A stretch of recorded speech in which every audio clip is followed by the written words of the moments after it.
He looks like KD and Shaq mixed together, my dog. That's how I know you ain't watching the game. You're not watching the games, Pete. That's how I know you ain't watching the game. My brothers, it's a new NBA season, and you know what that means. New faces, new contenders, and a new batch of some of the most appalling takes you've ever seen in your life. And today, we're gonna take a look at some of these takes. The good, the bad, and the downright atrocious.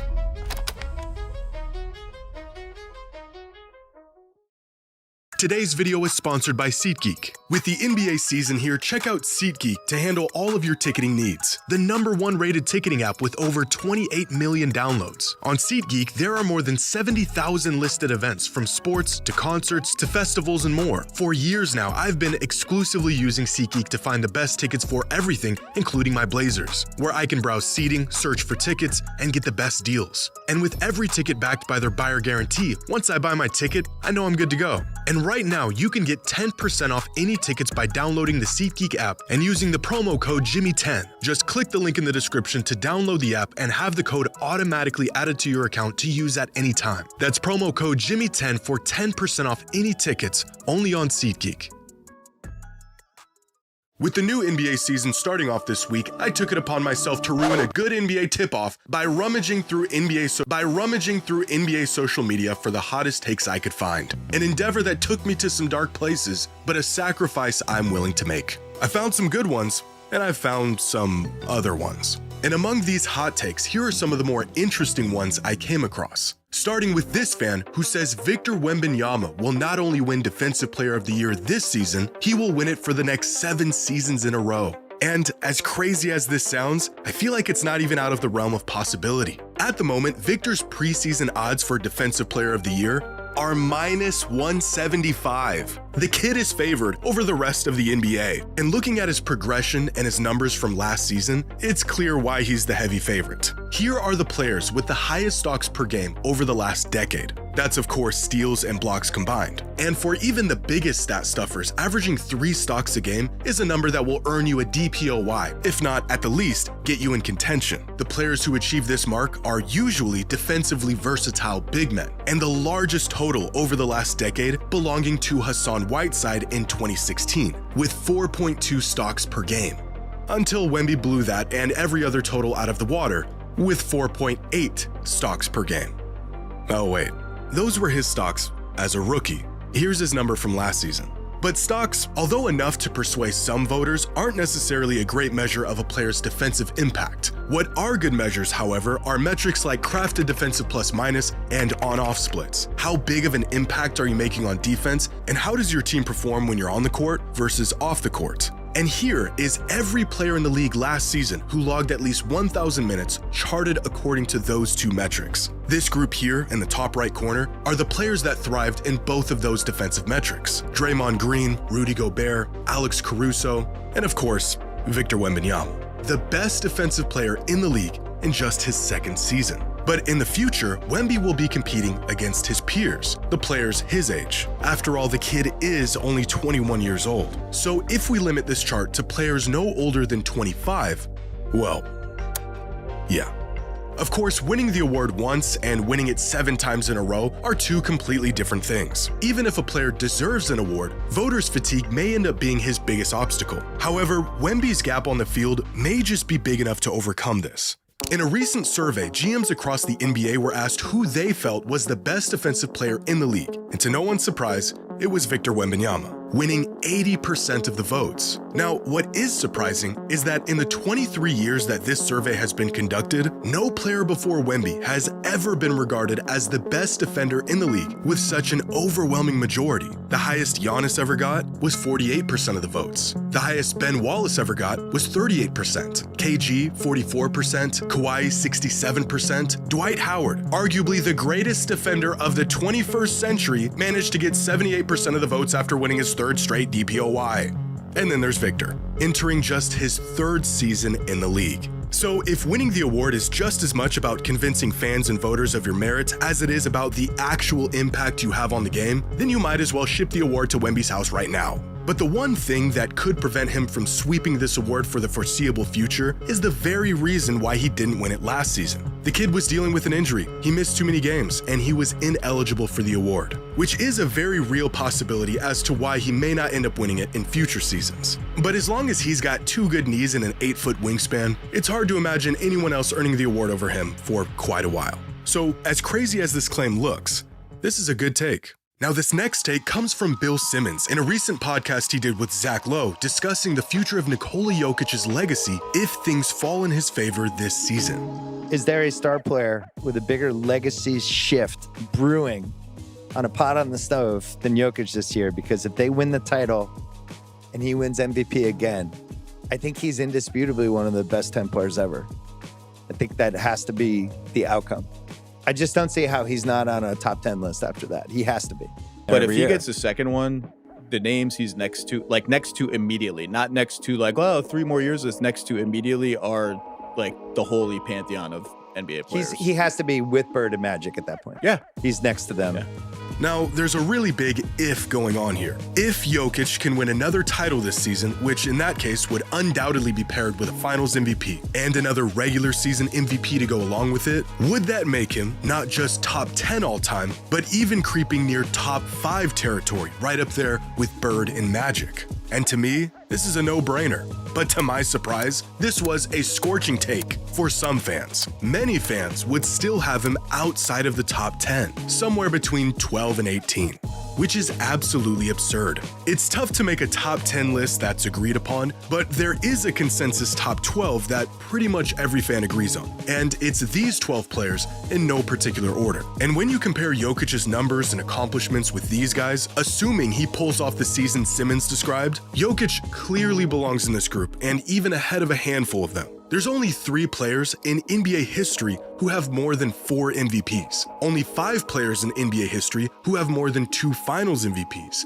And in terms of statistical impact, Jokic's numbers are just flat out better than anyone's. He's now the all-time leader in virtually every advanced metric and increasing his lead on the field with each season. The only thing holding him back from crashing the party at this point is championships. But that is a huge if. Winning a title is the toughest thing to do in the sport. Winning an MVP in the same season, even rarer. But a historic season like this may be in the cards for Jokic in 2026. After a busy offseason, the Nuggets have now surrounded Jokic with arguably the best roster he's had in his career. They've added depth at the center spot with Valanciunas, they've bolstered their shooting with Tim Hardaway Jr., and they've upgraded their starting lineup with the addition of Cam Johnson. Moves that have made them one of the favorites to win the title this season, with better odds than they've had in any season since their title run in 2023. And in terms of an MVP, there is no player more perpetual and inevitable than Jokic. The guy always plays, his numbers are insane, and they haven't budged in a half a decade. His team looks to be better, so they're set up nicely to grab a top seed. And after averaging a 30-point triple-double last season and still coming up short in the MVP race, I wouldn't be surprised if the MVP narrative is in his favor this season,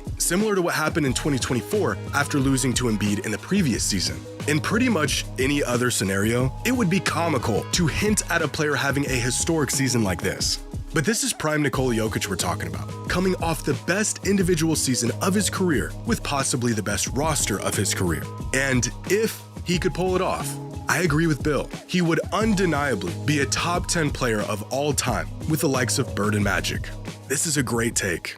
Now, this next take comes from a fan who says Joel Embiid will go down as the biggest what if in NBA history. And although I don't agree with this take, it is nice to see some Embiid appreciation every once in a while. Joel Embiid has been dragged down by injuries about as much as any superstar of the 21st century, even to the extent where the word retirement was being thrown around 18 months after he won an MVP. And after recent physical evaluations, it appears that we will unfortunately never see MVP caliber Embiid again. Now, I understand why a lot of people couldn't care less about the man's game. His headache-inducing play style, the annual playoff regression, the fact that he's intentionally ducked Jokic on numerous occasions. There's always something going on with Embiid. But I could recognize these faults and still see that the guy is one of the most dominant forces of his generation. This is a player who averaged 32 and 11 a night for a 4-season stretch, averaged more points than minutes for an entire season. The only player to do this since Wilt Chamberlain. Less than 2 years ago, Embiid had a 23-game stretch where he averaged 40 points a game on 69% true shooting. 40 a game. A stretch that included a 40-piece on Jokic, a 50-piece on Gobert, and a 70-point, 18-rebound bomb on Wemby. When the man is healthy, he is legitimately unguardable. He's also one of the few offensive juggernauts that not only has the capacity to anchor a defense, but is willing to do it. Two-way impact statistically on par with Jokic for consecutive seasons. Somewhere buried under all that foul baiting, showboating, and grifting is a player who could dominate the game without doing any of that. But with that being said, I don't think Embiid can be the biggest what if of all time for all of those reasons. We have already seen him at the peak of his powers for multiple seasons. Insane individual numbers that never culminated into any tangible success in the postseason. Whereas other big what ifs like Derrick Rose and Bill Walton were league MVPs with playoff success, but sustained career-altering injuries before they even hit their peak. They were proven formulas who got hurt the moment they were impacting the league. There's also the what-ifs in the form of players who had all the potential in the world, but got hurt before they could even tap into it. Greg Oden, Penny Hardaway, Brandon Roy, Grant Hill, reduced to a fraction of their abilities so early in their careers, all we were left wondering is what if they hadn't gotten hurt? Having a near career-ending injury just 33 games after hoisting an MVP trophy will certainly get your name thrown into some what-if conversations. But sustaining that injury at 30 is a lot different than sustaining it at 23. For the better part of a decade, we saw the extent to which Embiid could dominate games, so there really isn't much what-if left in the tank. If anything, I would put him in the "it's a shame this guy couldn't stay healthy" category, with players like Tracy McGrady, Kawhi Leonard, Yao Ming, Amari Stoudemire, all-time talents who met their potential but couldn't put it together for more than a season or two at a time without their bodies failing them. Joel Embiid is prolifically underappreciated as a player, but I don't think he's nearly the biggest what-if in NBA history.